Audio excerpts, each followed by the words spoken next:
साल था 1999। कुछ पाकिस्तानी सोल्जर इंडियन टेरिटरी के अंदर घुस जाते हैं, पर इंडियन आर्मी इसका बहादुरी से रिटेलिएट करती है और देखते ही देखते एक नई जंग छिड़ जाती है इंडिया और पाकिस्तान के बीच में, जिसे हम कारगिल वॉर के नाम से जानते हैं। दरअसल 26 जुलाई को पूरा देश कारगिल विजय दिवस सेलिब्रेट करता है, तो इसी मौके पे मैंने सोचा क्यों ना कारगिल वॉर के बारे में कुछ बातें जानी जाएं।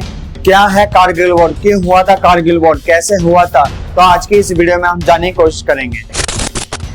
शुरुआत 1999 में बैटालिक रीजन के एक छोटे से गांव में एक लोकल अपनी याक खो जाते हैं। अपनी याक को ढूंढने के दौरान वे दूरबीन से देखते हैं कि कुछ सोल्जर बंदूक ताने बंकर बना रहे हैं। हमें कोई 6 आदमी नजर आई है, कोई काला रंग का ढेर लगा हुआ था, तो मैंने थोड़ा सा देखा उसमें, तो पत्थर डूल रहा था, बर्फ हट रहा था। इस सब को देखने के बाद ये तुरंत नियरेस्ट इंडियन आर्मी के पास जाते हैं। थैंकफुली इंडियन आर्मी तुरंत एक्शन लेती है और देखती है कि क्या ये इन्फॉर्मेशन सही है और 100% सही होती है। ये छोटा मोटा इंक्लूजन नहीं था, ये एक वेल प्लान्ड इंक्लूजन था पाकिस्तानी आर्मी के द्वारा। इंक्लूजन को रिपोर्ट किया गया द्रास, काक्सर और मुश्को सेक्टर में। ओवरऑल ये 130 से ज्यादा पोस्ट कब्जा कर चुके थे और इनका एम था नेशनल हाईवे NH1 को ब्लॉक करना, ताकि कश्मीर से लद्दाख पूरी तरह कट ऑफ हो जाए। दरअसल ये 1972 शिमला एग्रीमेंट का पूरी तरह ब्रीच था, जिसको साइन किया गया था former prime minister Indira Gandhi ji और former Pakistani president Zulfikar Ali Bhutto.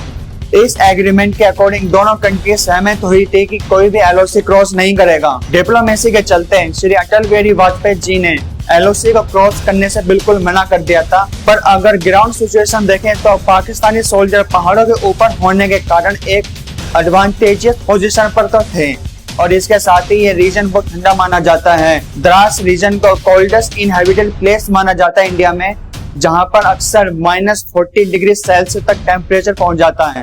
Kargil war में द बैटल ऑफ तोलोलिंग एक टर्निंग पॉइंट माना जाता है, जहां से इस लड़ाई का पूरा रुख बदल गया। पर इंडियन फोर्सेस के लिए इसको कैप्चर करना बहुत मुश्किल था, क्योंकि इसकी हाइट 16,000 फीट पर और यहाँ का टेम्परेचर -5 से -11 डिग्री सेल्सियस के बीच में रहता है। क्योंकि पाकिस्तानी सोल्जर को हाइट का एडवांटेज था, जिस कारण इंडियन सोल्जर को आगे बढ़ना काफी मुश्किल हो रहा था। पर इस सब के बावजूद भी सारी कंडीशन को एस्टिमेट करने के बाद मेजर राजेश अधिकारी को एक कंपनी के साथ तोलोलिंग पर टास्क दिया गया, पर उनकी कंपनी कुछ हद तक तोलोलिंग पर सक्सेसफुल है। पर जब वे टॉप से कुल 15 मीटर दूर थे, तब पाकिस्तानी इंट्रूडर ने उनको देखा और फायरिंग स्टार्ट कर दी, जिस कारण मेजर राजेश अधिकारी और 2 और soldier hand to hand combat में शहीद हो गए। क्योंकि पाकिस्तानी सोल्जर लगातार फायरिंग कर रहे थे, जिस कारण जो बचे हुए सोल्जर थे वे तोलोलिंग के बीच रास्ते में ही ट्रैप हो गए। सिचुएशन पूरी तरह खराब हो चुकी थी, ग्रेनेड और एम्यूनिशन भी सोल्जर्स के पास खत्म हो चुका था। पर इस सब को देखते हुए 2 राजरीफ के कर्नल रविंद्रनाथ ने 90 सोल्जर को सिलेक्ट किया। इस दौरान इनको टास्क दिया गया कि फंसे हुए सोल्जर की मदद करना और रिकैप्चर करना हिल्स को। 12 जून को वे सक्सेसफुल हो जाते हैं। बीच में फंसे हुए सोल्जर के पास पहुंचने में तोलोलिंग को कैप्चर करने के दौरान बताया जाता है कि करीब 10,000 से ज्यादा शेल और करीब 120 आर्टिलरी गन फायर की गई। इतनी हैवी फायरिंग होने के बाद इस रिज लाइन का नाम बर्बाद बंकर रखा गया। इसी अटैक के दौरान 2 राजरीफ के मेजर विवेक गुप्ता ने अटैक किया और एक हैंड टू हैंड कॉम्बैट भी हुई, पर अनफॉर्चुनेटली मेजर विवेक गुप्ता और 6 सोल्जर वहीं शहीद हो जाते हैं।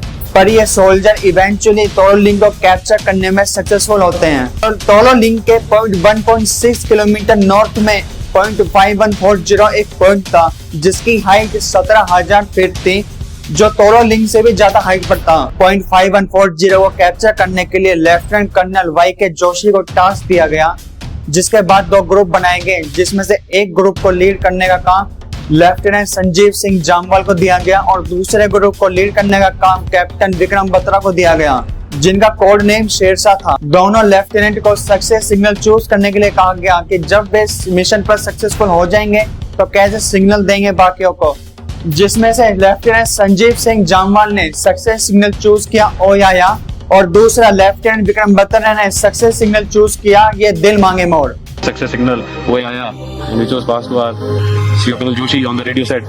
After that, another bunker was captured. My company's success signal was ये दिल मांगे मोर. The guys were so highly charged up that they're wanting that some more bunkers should have been there and we would have got the more chaps. 20 जून के early hours में दोनों group ने अपनी चढ़ाई शुरुआत करी और दोनों ही ग्रुप सक्सेसफुल हुए अपने मिशन में, वो भी बिना किसी कैजुअलिटी के। और दोनों ही ग्रुप ने अपना सक्सेस सिग्नल कमांड पोस्ट को भेजा। इसी सक्सेसफुल मिशन के बाद लेफ्टिनेंट विक्रम बत्रा को कैप्टन रैंक के लिए प्रमोट करा गया। एक और मेजर पॉइंट था tiger hill. What you heard right behind you was the sound of Bofors guns directly targeting the top of Tiger Hill, the prelude to the final assault. जिसकी एक side की vertical Cliff 1000 feet की थी और Indian army ने choose किया कि हम दुश्मनों को सरप्राइज करेंगे इस क्लिफ को ही चढ़कर।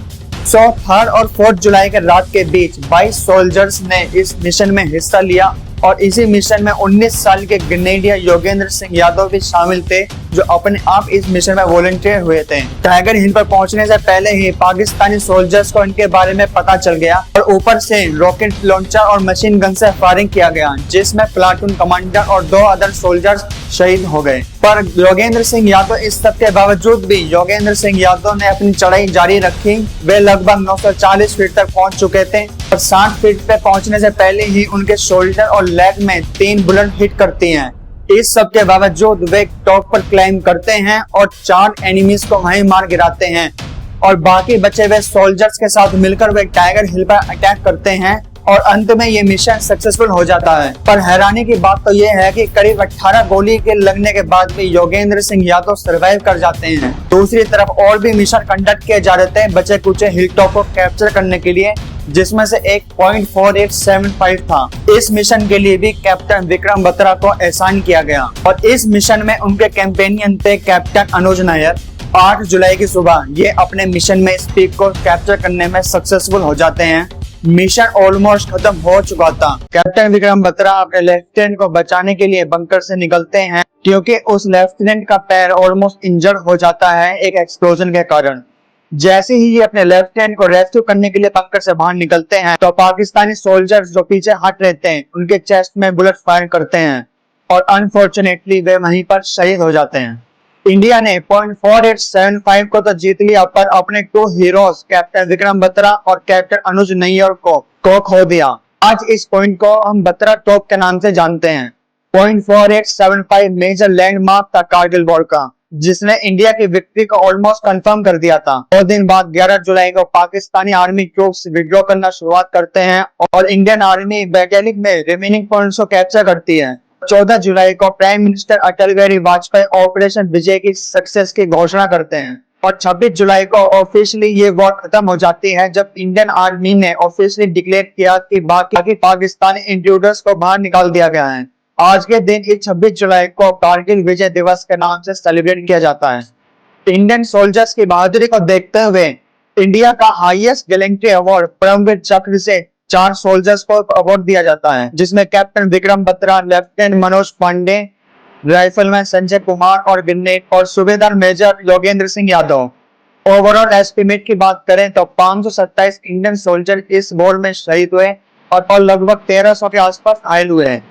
उम्मीद करता हूं कि ये आपको वीडियो इंफॉर्मेटिव लगा होगा। अगर आपको वीडियो अच्छा लगे तो चैनल को सब्सक्राइब करें, लाइक करें और शेयर करें। जय हिंद।